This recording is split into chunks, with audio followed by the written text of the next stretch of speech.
Enjoy the fire, Ellis said, his voice light, almost teasing. I looked up from my cup of tea, half smiling, ready to make some remark about the chill in the air. But when I met his eyes, there was nothing playful there. Just calculation. Cold, deliberate. He stepped outside, closing the cabin door behind him. I heard the faint scrape of metal as the bolt slid into place. At first, I thought it was a joke. The kind of strange, dark humor he'd picked up from his father, gone 10 years now. But then the smell hit me. Not the scent of pine or wood smoke, but something sharper. Oily. Gasoline. I stood calling his name, my voice cracking in the stillness. Ellis. What are you doing? The only reply was the low hum of the generator and the soft click of a lighter. The sound was small, but it tore through me. The first flames licked at the curtain above the sink. They spread fast, too fast for any accident. Smoke thickened, turning the air heavy, my eyes burning as I stumbled toward the door. The handle wouldn't budge. I pulled harder, shouting now, pounding my fists against the wood until the skin split. Outside, his footsteps faded. I heard the crunch of gravel, then silence. The fire crackled louder, greedy and bright, devouring the rug beneath my feet. Heat pressed against my back as I grabbed a chair and slammed it against the window. The glass cracked, but didn't break. My throat was raw, my lungs clawing for air. I could hear my own heartbeat, desperate, uneven. I turned toward the hallway, the small storage room at the back, the one my husband had built years ago. He'd said it was just for tools, but I remembered something else, a trap door hidden beneath the old wooden crate. I dropped to my knees, coughing, crawling through the smoke toward that memory, the sound of fire chasing me closer to the floor. I reached the crate, shoved it aside, and felt for the metal latch with trembling hands. When it lifted, cool air rushed up from the dark below. I didn't think I just went down. The tunnel beneath the cabin smelled like mold and soot. Damp earth pressed close to my face as I crawled forward. I dragged the broken fireplace poker with me, using it to clear away branches and packed dirt. The space was narrower than I remembered, half collapsed from years of neglect. Every inch forward scraped my elbows and tore at my knees. The air was cooler, but the smoke still crept in behind me like a living thing. I could hear the structure above groaning, shifting. Something heavy fell with a muffled crash. I didn't look back. I just kept moving, inch by inch, until I saw the sliver of daylight through the vent at the far end. I kicked at the grate. Once. Twice. On the third try, it gave way. I tumbled out into damp leaves and pine needles, the poker clattering beside me. I didn't stop to cry. I didn't even stop to breathe. I just got up and walked. Somewhere between the tree line and the service road, I lost a shoe. I didn't notice until later. My hands were blistered and blackened, my sweater torn halfway down the side. The cold hit me in waves, sweat drying on my skin, even as the last warmth from the fire faded. It was nearly dusk by the time I reached the ranger station. The young man behind the desk stood up so fast his chair tipped over. He kept asking me questions, my name, what happened, whether I needed an ambulance. I only gave him one answer. Call Leonard Grisham, I whispered. Tell him I'm not dead. They wrapped me in blankets. Someone gave me water. A woman touched my wrist and said gently, "There's been a report filed. Your son called it in hours ago." She handed me a printout from the sheriff's office. Deceased Ramona Kerr. Presumed dead in structure fire. No remains recovered. I read it twice before handing it back. My name was already gone, and yet I was still breathing. I asked if I could borrow a phone. I dialed Leonard's number and waited for the line to pick up. Leonard's voice cracked when he answered. I could hear him fumbling the phone on his end papers rustling in the background. Ramona. Is that, are you good? God, where are you? I'm at a ranger station outside Gunnison, I said. Voice rasped and low. Ellis tried to kill me. The cabin's gone. He didn't speak for a few seconds. Then quietly, he filed your death with the county this morning. They fast-tracked it. Your accounts, your property, they're already being processed. By the time I arrived at his office the next morning, wrapped in a borrowed coat, Leonard had already begun digging. The documents came out one by one, placed gently on the table, like body parts recovered from a crime scene. Cremation authorization form. Signed by Ellis. Dated 2 weeks ago. A mental health assessment, fabricated of course, claiming I'd shown signs of paranoia and memory loss. It was notarized in another county. And then the will. My signature forged with practiced precision, naming Ellis as my sole beneficiary. No mention of the community grant I'd arranged. No mention of the scholarship fund or the land trust. Just Ellis. All of it.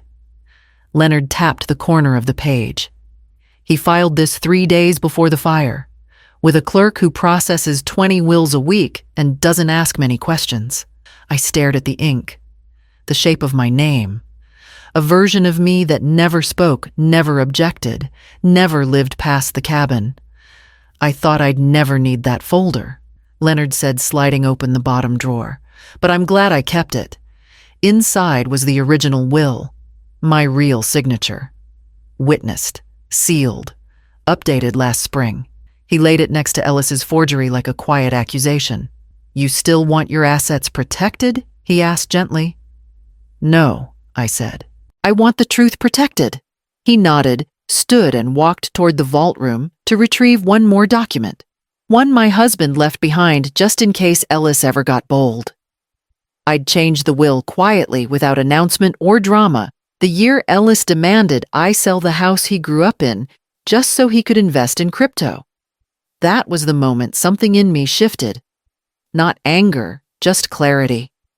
I rewrote the document with Leonard left 80% of my estate to a rural education foundation and gave Ellis a fair but limited share. 20%. Enough to show I hadn't disowned him. Not enough to fuel destruction. The original was placed in a fireproof safe in my bank's deposit box. We never told Ellis where. I remembered signing the form with Leonard at my side, his pen clicking once then again like punctuation. Now, as he returned from the vault room, he held the familiar envelope with both hands. Inside my signature, dated, witnessed, real, and beneath it, stapled with care, the mental competency evaluation signed by 2 doctors, both independent, both recent. Leonard laid the files out gently on the table beside the forged documents. You weren't just alive, he said quietly. You were thinking clearly, planning with purpose. I nodded, though my chest ached. There was no satisfaction in being right, only the cold weight of having anticipated betrayal from the one person I loved most. We photocopied everything, then secured the originals in a second location. Leonard kept 1 copy for legal filings. I kept another in my bag close to me like armor. By the time we finished, the sun was low in the sky, casting long shadows across the windows of his office. I watched the light stretch over the paper's 2 stories written in ink.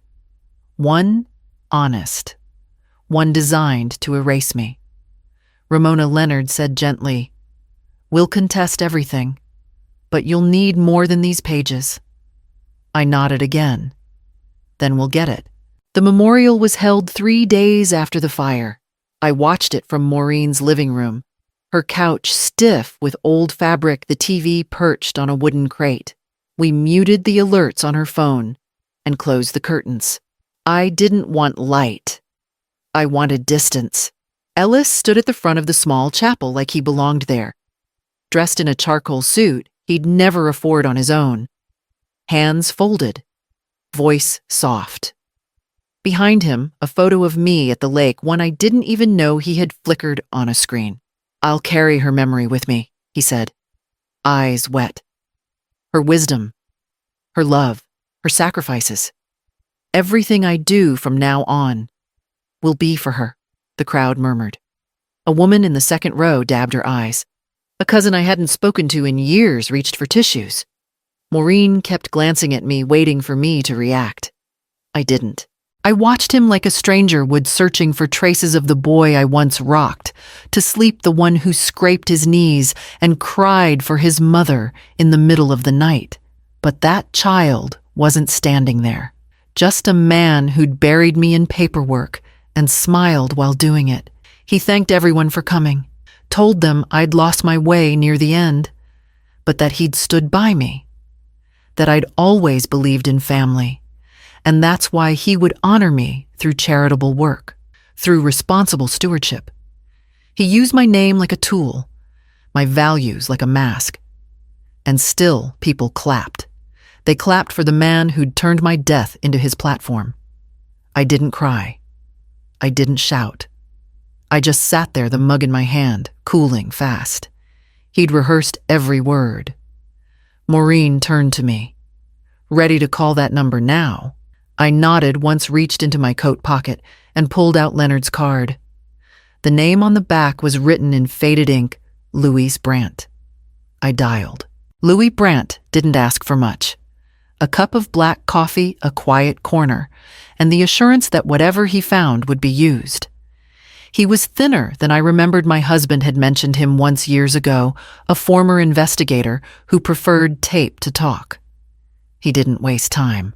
You want proof, not suspicion, he said, sliding a small device across the table. He'll give it to you. People always talk more when they think they've won. Leonard coordinated the setup. Ellis had a meeting scheduled with the family lawyer at a private office space in Denver. We knew the building. Louis had the room prepped the morning before, no wires, just a planted phone set to record. I didn't want to listen to it, not at first. But when Leonard played the file later that night, I forced myself to sit still. Ellis sounded relaxed, smug even. He opened with pleasantries, small talk. Then the tone shifted. I mean, she always wanted to be remembered up there, he said, like he was discussing someone else's mother. I just accelerated it. He laughed, a long, breathy chuckle. There was a pause, then the lawyer's voice. Tight. Careful. You're saying she's really gone? Ellis didn't answer right away. You could hear him pouring a drink, the faint clink of glass, then almost like a punchline. There's nothing left to bury, if that's what you mean. Leonard hit pause. I leaned back in my chair, fingers curled tight in my lap. Louis sat across from me, eyes sharp but unreadable. It's not a confession, he said, but it's arrogance. And that plays well in court. Leonard nodded. It's enough to challenge the death certificate, to freeze the estate, and to get the DA's attention. I didn't speak. I just stared at the tiny recorder, still glowing red. He'll know soon, Louis said quietly. The door he closed behind you. It's opening the wrong way now. I reached for my coat. Leonard was already pulling the next file, bank activity logs, and Louis was on the phone with someone at the sheriff's office. The bank lobby smelled like old carpet and over-polished wood, but it felt like a battleground. Leonard walked beside me without a word. The folder in his hand held everything: the real will, the audio recording, the notarized competency records. But I knew what would matter most wasn't the paper, it was me. The receptionist blinked twice when I gave my name, as if trying to reconcile me with something impossible. Then she rose slowly and disappeared through the frosted glass door behind her desk. 2 minutes later, Douglas Hartman stepped into the lobby. He'd been my financial advisor for over a decade, stiff suits, bad jokes, and careful files. His face, normally unreadable, went pale the moment he saw me. "Ramona," he said, voice unsteady. We were told you were gone." "Not yet," I replied. He ushered us into his office immediately. I watched his hands shake as he unlocked a cabinet, pulling out a folder marked with red ink. "Hold. Contingency protocol." "I followed your instructions," he said quickly. "No disbursements, no access." We froze everything the moment Ellis filed the death report. The alert came through the same day.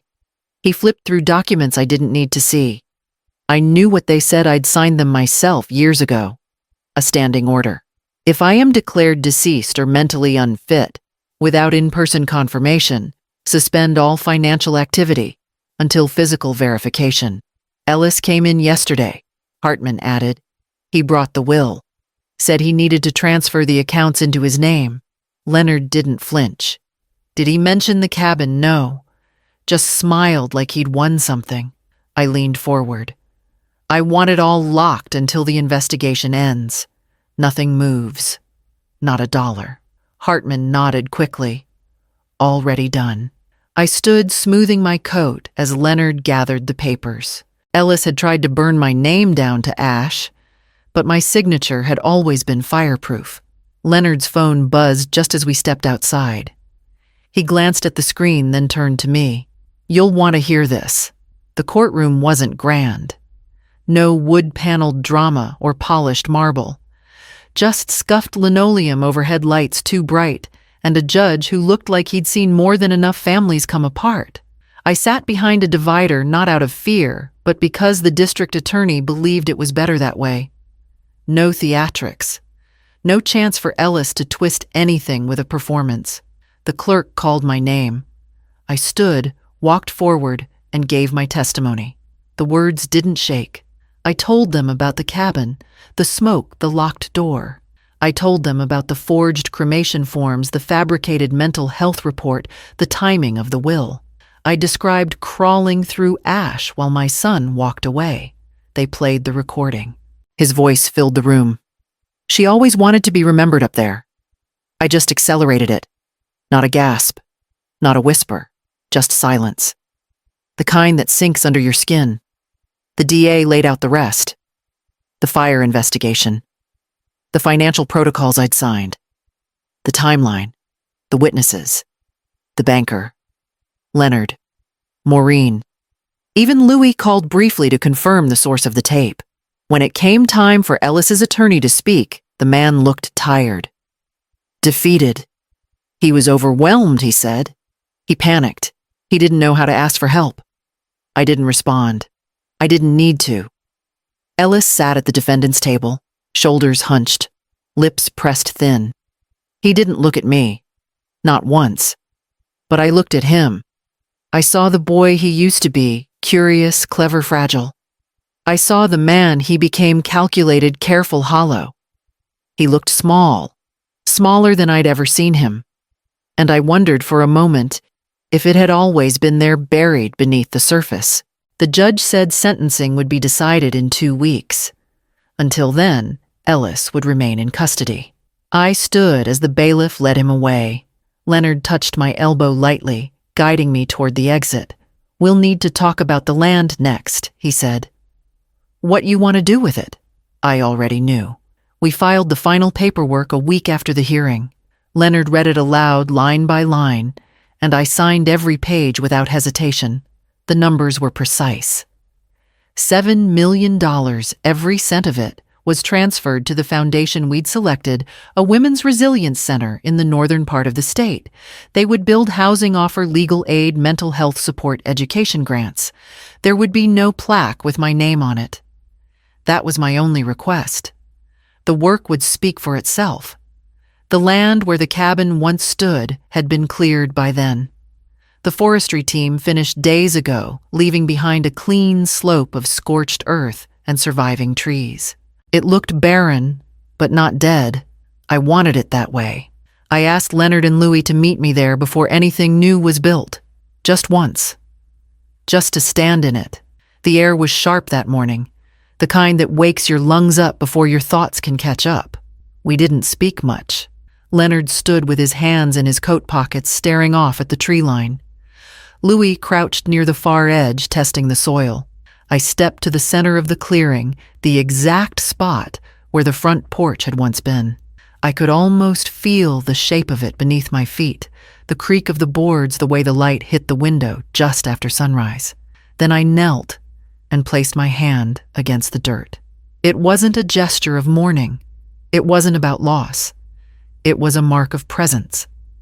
This was where he tried to erase me, and now it would become a place for others to be found. Leonard finally broke the silence. They'll start construction in 3 weeks. Counseling cabins first, then the main hall. I nodded. Let them plant whatever they want. No signs, no fences. Just let it grow. We walked back to the car slowly. As we pulled away, I looked once more through the rear window, not at what was gone, but at what could finally take its place. I bought a small house near the coast. 1 floor, wooden porch, windows that open wide enough to let the ocean in. It wasn't expensive, and I didn't want expensive. I wanted quiet. I wanted space that didn't expect anything from me. There are no locks on the inside doors. I left them that way on purpose. The front door has a key, but I rarely use it. No one comes uninvited anymore, and I've learned I'm more comfortable knowing I can leave whenever I choose. I started writing again, essays mostly.